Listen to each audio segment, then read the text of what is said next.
સત્યના શિખર ન્યૂઝ હું છું પાયલ બામણિયા। તો જોઈએ આજના મહત્વના સમાચાર। જામનગરનું સચોટ સત્યના ઉજાગર કરતું સત્યના શિખર ન્યૂઝ। જામનગર વેસ્ટ શાખામાં રેઢા રાજ। જામનગર મહાનગરપાલિકાના વેસ્ટ શાખામાં ઘોર બેદરકારી।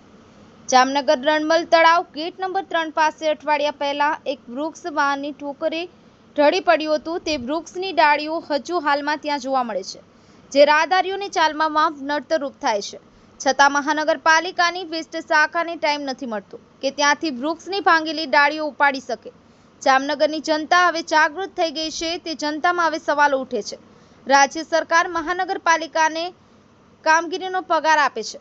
જામનગર મહાનગરપાલિકા તંત્ર પ્રજાના સેવક અને સરકારશ્રીના નોકર છે કેમ ભૂલી જાય છે? મોહમ્મદ હનીફભાઈ સેતા, સત્યના શિખર ન્યૂઝ, જામનગર।